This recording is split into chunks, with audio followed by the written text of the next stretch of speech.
Assalamualaikum warahmatullahi wabarakatuh.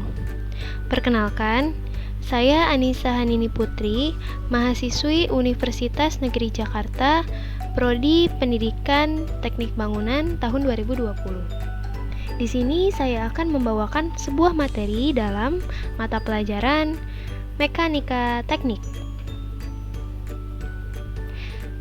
Jadi, apa sih yang akan dibahas pada materi ini? Ya, di sini saya akan membahas tentang faktor utama yang mempengaruhi struktur bangunan berdasarkan kriteria desain dan pembebanan. Nah, dalam kriteria desain dan kriteria pembebanan ini terdapat beberapa bagian. Dalam kriteria desain terdapat kemampuan layan, efisiensi, dan ekonomis. Sementara kriteria pembebanan atau pembangunan di sini terdapat gaya statis dan gaya dinamis. Yang pertama, kita akan membahas mengenai faktor utama yang mempengaruhi struktur bangunan berdasarkan kriteria desain. Ya, yang pertama adalah faktor kemampuan layan atau serviceability. Kemampuan layan ini merupakan struktur harus mampu memikul beban rancangan secara aman tanpa kelebihan tegangan pada material dan mempunyai batas deformasi pada batas yang diizinkan. Nah, kemampuan layan ini terbagi lagi menjadi 3 bagian, yaitu kriteria kekuatan, variasi kekakuan struktur, dan gerakan pada struktur. Yang pertama, kita akan membahas mengenai kriteria kekuatan dulu.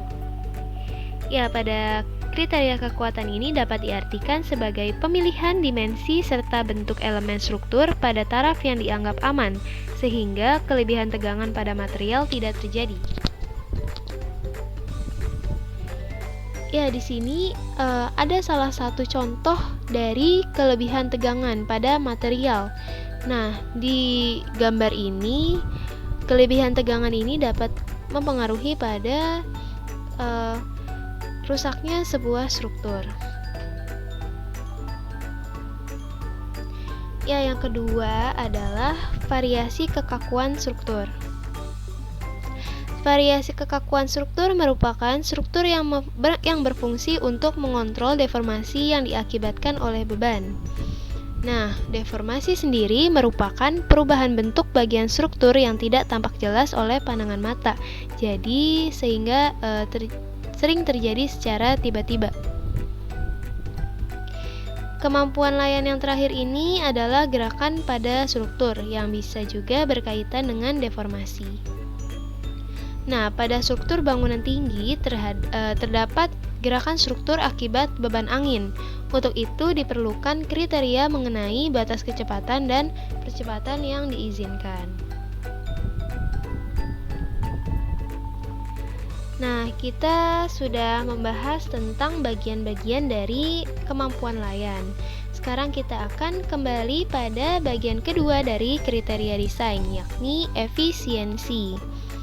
Kriteria efisiensi mencakup tujuan untuk mendesain struktur yang relatif lebih ekonomis.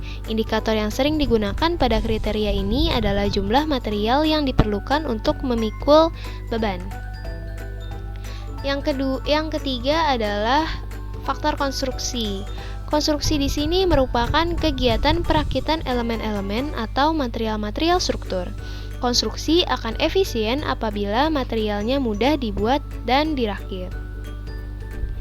Nah, di sini ada sebuah gambar dari konstruksi. Pemilihan metode konstruksi ini harus disesuaikan dengan kebutuhan dan efisiensi. Nah, faktor ketiga ini adalah ekonomis. Konsep harga berkaitan dengan efisiensi bahan dan kemudahan pelaksanaannya. Harga total suatu struktur sangat bergantung pada banyak dan harga material yang digunakan, serta biaya tenaga kerja pelaksana konstruksi dan biaya peralatan yang diperlukan. Nah, di sini terdapat sebuah bangunan yang saya ambil dari situs internet.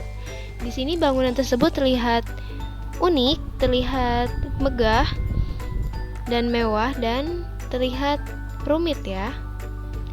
Nah, namun walaupun terlihat bagus, semakin rumit suatu konstruksi maka akan memerlukan biaya yang lebih besar. Maka dari itu sebelum merencanakan sebuah bangunan, kita harus melihat nilai ekonomis dari bangunan tersebut. Ya, sekarang kita beralih ke faktor utama yang mempengaruhi struktur bangunan berdasarkan kriteria pembebanan. Yang pertama ini adalah gaya statis. Gaya statis ini adalah gaya yang bekerja secara terus-menerus pada struktur. Apabila gaya statis maksimum, maka terjadi deformasi atau perubahan bentuk. Nah, gaya statis ini terbagi lagi menjadi 3, yakni beban hidup, beban mati, serta beban akibat penurunan atau efek termal. Beban hidup ini merupakan beban-beban yang bisa ada atau tidak ada pada struktur untuk suatu waktu yang diberikan. Meskipun dapat berpindah-pindah, beban hidup masih dapat dikatakan bekerja secara perlahan-lahan pada sebuah struktur. Di sini terdapat sebuah gambar yang memperlihatkan suasana mall yang penuh dengan orang-orang. Nah, orang-orang tersebutlah yang merupakan salah satu contoh dari beban hidup. Kemudian beban mati merupakan beban-beban yang bekerja vertikal ke bawah pada struktur dan mempunyai karakteristik bangunan.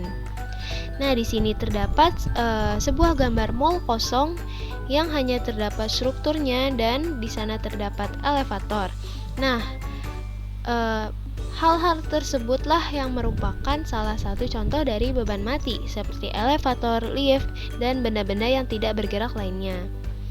Kemudian yang terakhir adalah beban akibat penurunan atau efek termal. Nah, beban akibat penurunan atau efek termal ini merupakan beban akibat efek suhu seperti panas atau dingin. Seperti pada contoh pada sebuah besi yang terkena panas matahari, maka besi tersebut akan memuai dan bebannya akan berkurang. Namun ketika besi tersebut didinginkan, maka besi tersebut akan mengeras, maka bebannya bisa jadi akan bertambah. Ya, faktor yang kedua adalah gaya dinamis. Gaya dinamis adalah gaya yang bekerja secara tiba-tiba atau tidak menerus pada struktur, mempunyai karakteristik dan lokasinya berubah cepat. Deformasi pada struktur akibat beban berubah-ubah secara cepat, serta menyebabkan terjadinya osilasi atau getaran pada struktur. Nah, gaya dinamis ini terbagi lagi menjadi 2, yakni beban angin dan beban gempa. Beban angin ini besar tekanan atau isapan yang diakibatkan oleh angin pada suatu titik akan bergantung pada kecepatan angin, rapat massa udara, lokasi yang ditinjau pada struktur, perilaku permukaan struktur, bentuk geometris, dimensi, dan orientasi struktur. Apabila suatu fluida seperti udara mengalir di sekitaran suatu benda, akan terjadi pola arus kompleks di sekitar benda tersebut. Nah, ini adalah gambar dari pola arus dari dari angin ya, yang menyebabkan adanya beban angin. Di sini bisa terlihat arah-arah angin yang melewati atau yang mengarus terhadap sebuah bangunan. Ya, yang kedua sekaligus yang terakhir di sini adalah beban gempa. Gempa bumi adalah fenomena getaran yang dikaitkan dengan kejutan pada kerak bumi. Pada saat bangunan bergetar, timbul gaya-gaya pada struktur bangunan karena adanya kecenderungan massa bangunan untuk mempertahankan dirinya dari gerakan. Gaya yang timbul ini disebut dengan gaya inersia. Di sini terdapat sebuah gambar yang memperlihatkan sebuah bangunan yang rubuh karena terjadi gempa. Nah, bisa dilihat bahwa gempa menyebabkan sebuah struktur menjadi bergoyang hingga terjadinya keruntuhan atau kerubuhan. Nah, maka dari itu, sebelum melaksanakan pembangunan, kita perlu mengadakan perhitungan mengenai beban gempa atau diadakan sebuah tes pada struktur hingga meminimalisir terjadinya keruntuhan akibat gempa itu. Ya, sekiranya itulah materi yang bisa saya sampaikan pada kali ini. Apabila ada kekurangan mohon dimaafkan. Wabillahi taufiq wal hidayah. Wassalamualaikum warahmatullahi wabarakatuh.